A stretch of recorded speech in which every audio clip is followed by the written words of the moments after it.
Muy buenas noches y bienvenidos una semana más a este espacio de actualidad. Un espacio de actualidad que en esta ocasión va a girar, va a dejar al margen el lado político y va a girar hacia el mundo de la cultura, porque esta semana vamos a hablar del Palacio del Infantado. ¿Y quién mejor para hablar del Palacio del Infantado que Pedro José Pradillo, técnico de Patrimonio del Patronato Municipal de Cultura del Ayuntamiento de Guadalajara? Muy buenas noches. Muy buenas noches, Rosa. Hablamos del Palacio del Infantado, hay que hablar del largo y tendido porque se ha incorporado, y lo leo para no meter la pata, a la lista indicativa de Patrimonio Mundial de la UNESCO. ¿Qué significa esto?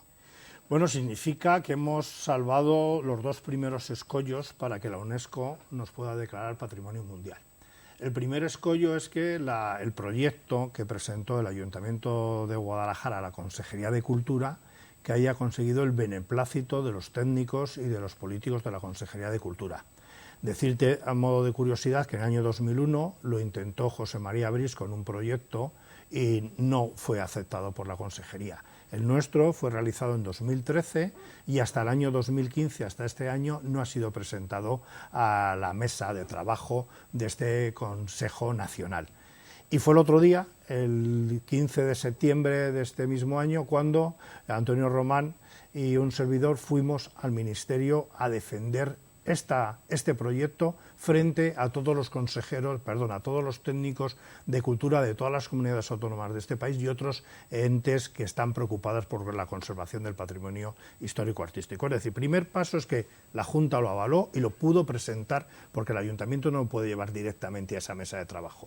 Y segundo, que en esa mesa de trabajo pudimos exponerlo y además salir triunfantes después, una semana después, porque ya estamos en esa lista indicativa. O sea que hemos saltado dos pasos en un mismo año, en este año 2015. ¿Y ahora qué? Ahora un año de espera, por lo menos. O sea, según la normativa de la UNESCO, para poder concurrir con nuestro proyecto para que sea reconocido Patrimonio Mundial, tenemos un año que permanecer en la lista indicativa. No quiere decir que tenemos que estar sentados mirando cómo pasan las cosas, sino tenemos que empezar a trabajar, a desarrollar este proyecto, a ampliarlo, a documentarlo, a fundamentarlo muchísimo mejor de lo que está y sobre todo a darle una carga popular. Es decir, que no sea una demanda solamente del Ayuntamiento de Guadalajara y de la Consejería, sino que toda la ciudadanía de Guadalajara apoye y pretenda que su monumento esté incluido como un bien patrimonial mundial. ¿Por qué hay que presentar este monumento en Guadalajara para que esté dentro de esta lista? ¿Por qué? Porque indudablemente responde a los criterios que estableció la UNESCO para que sea Patrimonio Mundial. Desde hace años este organismo internacional creó una serie de criterios y unas bases para poderte presentar. Nosotros cumplimos las bases y nos apoyamos en unos cuantos criterios, en 4 concretamente, de los que ellos proponen que tú puedes elegir. Y nosotros lo hemos documentado, lo hemos fundamentado bien y por eso estamos en esa lista indicativa, porque el Palacio del Infantado cumple esos requisitos que pide la UNESCO. ¿Cuáles son esos requisitos? Pues nosotros nos sustentamos en 4, como te decía. El primero de ellos es que el Palacio del Infantado es muestra del genio creador humano. O sea, en un momento dado el señor Juan Guas, el arquitecto, llegó y diseñó, planteó y dirigió la ejecución de un monumento singular, donde se muestra esa capacidad genial. Lo hemos documentado y ahí está, sobre tinta blanco sobre negro. El segundo criterio es que es un edificio arquitectónico en el que se reúnen una serie de características dispares y una serie de culturas dispares. Es decir, el Palacio del Infantado aglutina en sus paredes, en sus paramentos, en sus muros, toda la tradición cultural oriental, por lo tanto islámica. También aglutina toda la cultura occidental, gótica o cristiana del centro de Europa y además incorpora como último elemento toda la riqueza del Quattrocento italiano, toda la innovación arquitectónica que se ha producido a lo largo del siglo XV en Italia. De repente tenemos no un edificio gótico con un pabellón andalusí, no un edificio andalusí con un pabellón gótico, como pueden ser los palacios reales del siglo XIV. Todo es un estilo único. Por eso las dificultades de etiquetar al Palacio del Infantado, que es un edificio renacentista, un edificio gótico, un edificio mudéjar, lo es todo a la vez. Y eso es lo que le hace cumplir exactamente con el criterio número 2. Y el criterio número 3 es que es un edificio sobresaliente en su estilo. Es el palacio señorial más importante que se construyó en Europa en el siglo XV. Y luego encima además se viene completando a lo largo del siglo XVI con las reformas que hizo, muy afortunadas, el quinto duque. Y hay un proceso de la historia de la arquitectura contada en ese lapsus de 80 años. Y por último, el sexto criterio, que es el que también argumentamos nosotros, es que el Palacio del Infantado no es un monumento artístico cristalizado, es un monumento vivo y que además cumple con los requisitos de esa opción, que es sede de una tradición histórica, que es el contar oralmente la tradición, los relatos, es decir, la narración continuada de cuentos, el maratón de los cuentos. Por lo tanto, el Palacio del Infantado se suma a esa tradición oral. Y también es significativo de una obra literaria de conocimiento internacional, el Don Juan. Nosotros, el Palacio del Infantado acoge unas escenas del Tenorio mendocino. Eso además, insistimos en que esas dos manifestaciones no están orquestadas desde la administración, sino que son grupos sociales que sí es verdad que reciben la subvención de las administraciones públicas, pero que es la propia ciudadanía la que ha hecho del Palacio del Infantado un objeto propio y un elemento singular de su comunidad. Esos son los 4 criterios en los que hemos sustentado y que han debido ser bastante bien planteados porque han sido aceptados por todos los técnicos de patrimonio de las comunidades autónomas de este país. ¿Cuánto tiempo lleva Pedro Pradillo trabajando en el Palacio del Infantado y estudiando el Palacio del Infantado? Bueno, pues llevamos una larga temporada y todavía nos queda muchísimo trabajo por delante. De hecho, en la intervención, cuando defendimos este proyecto el pasado día 15 en el Ministerio, nos insistieron en que teníamos que desarrollar todos esos aspectos que nosotros defendíamos. Es verdad que se planteó el proyecto con un tiempo siempre limitado, además no nos podemos dedicar al 100% a estas cosas en el horario de trabajo. Y hay más cosas que hacer. Hay más cosas que hacer en el patronato, hay muchas más cosas que hacer. Entonces ahora nos queda pues un largo periodo de trabajar, de documentar, investigar y convertir este libro en una serie de tomos mucho más importantes. Lo más difícil de ese trabajo que queda por delante, ¿qué es lo que puede ser? ¿O es un todo? Es todo muy difícil. Hombre, lo más complicado en principio era acabar con la mala prensa que tenía el Palacio del Infantado a nivel nacional y a nivel local también, ¿no? Porque tú habrás oído y se oye por la ciudad que el Palacio del Infantado no podía ser declarado Patrimonio Mundial porque se había bombardeado y se había reconstruido después de la guerra, ¿no? Y que como todo era prácticamente nuevo, que no podía considerarse. También hay una teoría que las reformas del quinto duque se calificaban de desdichadas en vez de afortunadas. Esa mala prensa ha llegado a cualquier libro que tú tengas ahora sobre la arquitectura del siglo XV en este país. O llegas al Palacio del Infantado y cualquier historiador del arte dice: qué pena que el Palacio del Infantado, todas las reformas que se han hecho no dan la singularidad y lo excepcional de cómo era en origen. Todo eso es falso.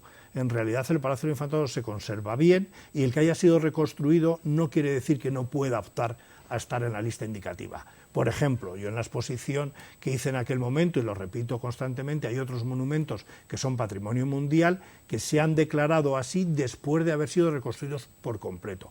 Por ejemplo, la ciudad de Cracovia. Fue destruida en la Segunda Guerra Mundial, se reconstruyó por completo y ha sido declarada patrimonio mundial. El puente de Mostar. El barrio viejo del puerto de Bergen también fue arrasado por un incendio, se ha reconstruido por completo y ha sido declarado Patrimonio Mundial. O sea que nos queda acabar con esas lacras que nos colocan al Palacio del Infantado como un monumento bastardeado y decir que no, que es un monumento original y que tiene todas las características para estar dentro de la UNESCO. ¿La parte social, la parte de apoyo de la ciudadanía de Guadalajara está ganada o no? ¿O uno está acostumbrado a ver el Palacio del Infantado, pasa por delante y no valora lo que tiene? Yo creo que sí, que en Guadalajara tenemos la desgracia, todos los ciudadanos no somos vendedores de nuestra ciudad y no somos amantes de nuestra ciudad. Y como tú bien dices, pues cuando alguien nos pregunta: tú eres de Guadalajara y ¿qué hay que ver allí? No vengas. 4 cositas. 4 cositas, no hay nada importante. Sí, el Palacio del Infantado pasa que lo destruyeron en la guerra y no hay nada tampoco. Bueno, sí, la fachada a lo mejor es interesante. Tenemos que hacer ese trabajo desde las instituciones en reivindicar la grandeza, la riqueza y la importancia del Palacio del Infantado para que todos seamos conscientes de que sí tenemos opciones y que el Palacio del Infantado es patrimonio mundial. ¿Con qué luchamos? ¿Cuáles son las otras candidatas que están dentro de la lista? Hay 30 y tantos monumentos. Casi Y 30 y tantos monumentos capitales en la historia de este país. Entonces va a ser el día que podamos concurrir a la UNESCO, va a ser una batalla dura y tenemos que tener muy bien fundamentada nuestro proyecto, tanto intelectual y científicamente como popularmente. Es decir, ahora las administraciones, las instituciones se tienen que volcar en dar protagonismo al Palacio del Infantado y que toda la ciudad asumamos como un reto personal e individual que el Palacio del Infantado tiene que estar en esa lista ya definitiva de la UNESCO. ¿La ciudad se lo cree, por lo que has podido palpar? Bueno, yo lo que podemos estar en esa lista. Lo que he estado oyendo estos días y lo que habéis transmitido vosotros a través de los medios de comunicación, yo creo que sí hay al final un despertar, ¿no? Y que tenemos que seguir motivándolo y que tenemos que seguir trabajando, hay que preparar muchas cosas y que al final la ciudadanía lo sienta como muy mucho. Yo creo que tenemos muchas opciones de entrar ahí. Hablabas de esas reformas que se hicieron que podían haber sido afortunadas o no afortunadas. ¿Qué es lo que se hizo? Bueno, las reformas afortunadas, para otros historiadores muy desafortunadas, son, por ejemplo, la inclusión de los frescos de la planta baja del Palacio del Infantado. Esos famosos frescos de Rómulo Cincinato que le dan un ítem de calidad al Palacio del Infantado, se hicieron en esas desdichadas reformas. O sea, que son afortunadas porque contamos con esos frescos excepcionales. También son todas las ventanas con el frontón clásico, que lo que hacen es acabar el modelo que diseñó Juan Guas en 1482. Cuando Juan Guas aborda el diseño, el Renacimiento está surgiendo, y cuando el quinto duque interviene, lo que hace es redondear la idea original de Juan Guas. Y luego, bueno, hay otras desdichadas reformas que nunca se hicieron, y que sí se han mantenido como ciertas. Por ejemplo, la historiografía tradicional dice que en la fachada principal había una crestería de remate sobre toda la galería de ventanas del piso superior y que fue derribada por el quinto duque. No es cierto, nunca existió esa crestería.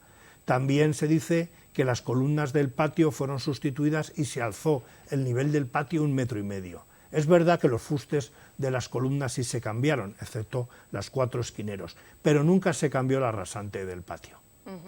Entonces, bueno, pues estas cosas hay que sembrarlas para que los historiadores, cuando aborden la historia de la arquitectura del Renacimiento y de final de la Edad Media en este país, digan que el Palacio del Infantado está tal y como lo diseñó Juan Guas en sus elementos esenciales. Otro de los asuntos de los que se habla también a nivel ciudadano es la propiedad del Palacio del Infantado. ¿De quién es, de quién no es, de quién pudo ser?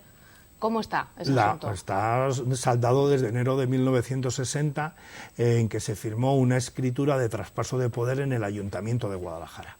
Hasta enero de 1960 el Palacio del Infantado era propiedad del Ayuntamiento y del Duque del Infantado. En esa escritura los propietarios, Ayuntamiento y Duque, transmiten la propiedad al Ministerio de Cultura, para que el Ministerio de Cultura lo restaure y lo convierta en la Casa de Cultura que ha sido durante todos estos años, es decir, archivo, biblioteca y museo provincial. Ahora solamente ya está el museo provincial. ¿Qué es lo que ocurre en esa escritura? Que se marcan dos usufructos, uno a favor del Ayuntamiento y otro a favor de la Casa del Infantado. El Ayuntamiento podrá organizar actos culturales dentro de esa Casa de Cultura, siempre y cuando de acuerdo con la programación y sin interrumpir los actos que esté celebrando en aquel momento el Ministerio de Educación, que era el propietario original, ahora sigue siendo el Ministerio, con el nombre que tenga, ¿no? Pero en cualquier caso el Estado español. Y por otro lado, el Duque del Infantado o la Casa Ducal podrá utilizar unas dependencias para morada ocasional, no para residencia habitual. ¿Qué es lo que es la gran polémica que ha habido a partir de ese momento? En la escritura no se fijan cuántos metros cuadrados tienen que tener esa morada ocasional, cómo tiene que ser y cómo tiene que dejar de ser.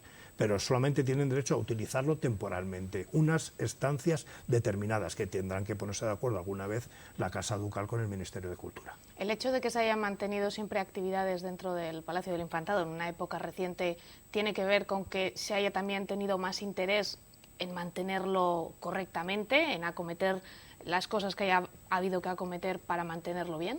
Hombre, hay que tener en cuenta que el propietario es el Ministerio de Cultura, y el Ministerio de Cultura tiene, entre otros organismos, el Instituto del Patrimonio Histórico Español.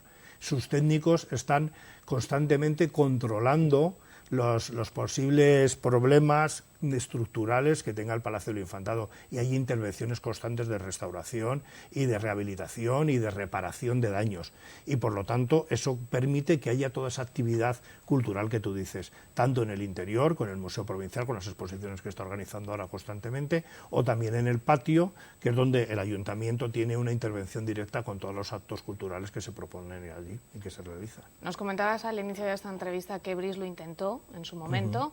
¿Qué es lo que ha cambiado para que ahora sí se puedan dar esos pasos más?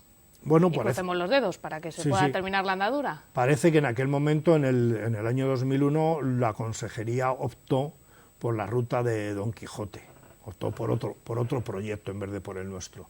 Y ahora, pues como te decía, en el 2013, aunque nosotros presentamos el proyecto, la Junta optó por otra candidatura, en el 2014 también, en el 2015 ya ha contado con nosotros y hemos conseguido superar esa prueba. ¿Qué es lo que cambió? Pues yo creo que es, sobre todo, que en este itinerario de tiempo la UNESCO ha cambiado los criterios y la forma de presentar la documentación. O sea, ha regularizado. Hasta entonces, en el 2001, cuando se presentó, no había esos pasos estrictos que marca la UNESCO. Entonces, cada candidatura se presentaba de una manera. Ahora ya, como todos estamos bajo un mismo patrón, yo creo que se pueden estudiar y valorar mejor las propuestas de cada comunidad autónoma. Ahora hay que mantenerse un año desarrollando todo lo que habéis preparado hasta el momento, hasta llegar aquí, y una vez que transcurra este año, ¿qué es lo que pasa? ¿Hay que pasar otro examen? No, hay que pasar el examen más gordo, es la prueba más dura, es convencer a todas las comunidades autónomas que nuestra propuesta es la más interesante y la que más opciones va a tener para que la UNESCO la aprueba. Porque a partir de esa prueba solamente el Estado español va a llevar una candidatura frente a la UNESCO. Tú imagínate pelear el Palacio del Infantado con todos aquellos monumentos que quieren ser declarados. Y hay monumentos excepcionales, de la misma categoría que el Palacio del Infantado. O sea, que hace falta un gran movimiento social, aparte de toda la documentación y toda la justificación teórica que llevemos en nuestro proyecto. Como por ejemplo, ¿qué monumentos están? ¿Qué es lo que quieren patrocinar otras comunidades Por ejemplo, autónomas? con nosotros entró el otro día Por hacernos una idea. la ciudadela, la Catedral Vieja de Lérida, que es un monumento excepcional, está Medina Zahara, por ejemplo, la Catedral de Jaén, hay edificios muy singulares, muy singulares. Y bueno, pues lo que hace falta es argumentar bien las cosas y sobre todo llevarlas muy bien justificadas por la demanda ciudadana. En ese tribunal que haya, o como se quiera llamar, en esa prueba final, ¿quién está? ¿Todas las comunidades autónomas? Todas las comunidades autónomas. ¿Miembros también del propio Ministerio? Miembros del Ministerio y otros organismos como el ICONS, que protegen el patrimonio arquitectónico, que son ellos los que te evalúan. Y además luego siempre hay un abogado del diablo, es decir, un técnico ajeno a las comunidades autónomas, un historiador de prestigio particular, que no se da el nombre, que es el que valora y critica punto por punto todo tu trabajo. Y evidentemente es súper cruel ese personaje. Pero bueno, trabajándolo bien, pues hay opciones. Lo que pasa que, bueno, si de España va uno a la UNESCO, luego el Estado español tiene que pelearse con el resto de las nacionalidades que forman la UNESCO para que ese monumento sea incluido en la lista de Patrimonio Mundial. Muy complicado. ¿Y ese último de los últimos pasos, de qué fecha estaríamos hablando? Pues 5 años por lo menos, ¿no? Casi nada. Casi nada. En principio tienes 3 años ahora mismo. Si no pasara nada, tenemos este año de descanso. Al año podríamos presentar ya la candidatura al Ministerio. El Ministerio haría sus correcciones, haría sus indicaciones, no lo devolverían, lo tendríamos que volver a redactar, a completar con lo que falta, ya habría que volver a hacer otro pase más, y una vez que ya estuviera todo al gusto del Ministerio, dirían, pues ahora ya es el momento de ir a esa mesa de examen y enfrentarnos con otros monumentos españoles para ver cuál es el que resulta elegido y que va a ir a la UNESCO. Para que todo salga bien, además de suerte y de un trabajo laborioso que estamos seguros que vais a llevar a cabo, hace falta también unidad de todas las instituciones y unidad social, como decías. Evidentemente. Para que vayamos todos a una. Sí, nosotros como ayuntamiento no podemos seguir ya más adelante, o sea, es la comunidad autónoma la que tiene que estar dando pasos siempre frente al Ministerio para que nuestra candidatura siga progresando. ¿Tú crees que tiene buena pinta, ahora que no nos oye nadie? Hombre, yo creo que sí, que si hemos conseguido saltar estos 2 pasos de una atacada y vamos a seguir trabajando, y yo creo que la ciudad se va a entusiasmar con este proyecto, yo creo que tendremos opciones. Difíciles, evidentemente, porque no es como hace 10, 15 años que el Estado español llegaba a la UNESCO con 12 monumentos y entraban 4. Ahora lleva 1 y puede entrar o no puede entrar. O sea que el tema de declaraciones de patrimonio mundial ha cambiado mucho y se ha puesto muy difícil, pero no hay que desesperar, ¿no? Fuiste tú el que personalmente defendió la candidatura en el Ministerio, en esa visita en la que fuiste con el propio alcalde de Guadalajara, en ese paso en el que hemos hecho 2 de una tacada. ¿Cómo es ese momento? Bueno, estuvo don Antonio Román primero, intervino. Teníamos 15 minutos para explicar nuestro proyecto. Antonio Román dedicó 5 para manifestar a todos los allí presentes la voluntad que tenía el Pleno del Ayuntamiento y la ciudad de Guadalajara para que el Palacio del Infantado fuera reconocido como tal, como así lo consideraba toda la ciudadanía, y luego a mí me correspondieron 10 minutos para hacer la explicación técnica, para tratar de transmitir a todos los allí presentes que sí que era verdad que el Palacio del Infantado, aunque estuviera reconstruido, tenía los valores intrínsecos con los que fue creado en 1480 y que le hacen singularísimo. Evidentemente estás nerviosísimo, ¿no? Porque sobre tus espaldas pesan una enorme responsabilidad. Es que Guadalajara dé ese paso adelante. Ya no solamente el Palacio del Infantado esté considerado, sino que la ciudad tenga esa garantía. Pues como comprenderás, muy, muy, muy nervioso. ¿Tendrías que ser tú también la persona que en el siguiente paso lo defendiera, lo volviera a explicar después de desarrollar el proyecto, o tiene que ser otra persona? Yo ya he cumplido mi fase, que ya es bastante. Hasta ahí llega tu trabajo. Que ya es bastante como técnico de patrimonio del Patronato Municipal de Cultura haber logrado crear esta candidatura y haberla situado ya en la lista indicativa. Ahora no es el trabajo de una sola persona. Ahora hay que hacer un equipo multidisciplinar en el que trabajemos codo con codo y poder desarrollar todo esto. No me corresponde a mí solo. Hace falta mucha más gente. Pero sí vas a estar implicado, me Hombre, imagino, ¿no? indudablemente, Por supuesto. yo creo que sí, no me queda más remedio y además con mucha alegría y con mucho orgullo. Pues esperemos que todo salga bien. Muchísimas gracias, Pedro José Pradillo, técnico de Patrimonio del Patronato Municipal de Cultura del Ayuntamiento de Guadalajara, por ayudarnos a acercarnos un poquito más al Palacio del Infantado, y esperemos que dentro de unos años, los que sean, estemos dentro de esa famosa lista. Bueno, en la lista ya estamos, pero seamos nombrados, que el Palacio del Infantado sea nombrado Patrimonio Mundial de la UNESCO. Muchísimas gracias y enhorabuena por el trabajo desarrollado hasta ahora y el que te queda por Muchísimas desarrollar. gracias y ojalá estemos alguna vez. Muchísimas gracias. Gracias. Gracias a todos ustedes también. Como siempre les decimos, en 7 días más protagonistas. Buenas noches.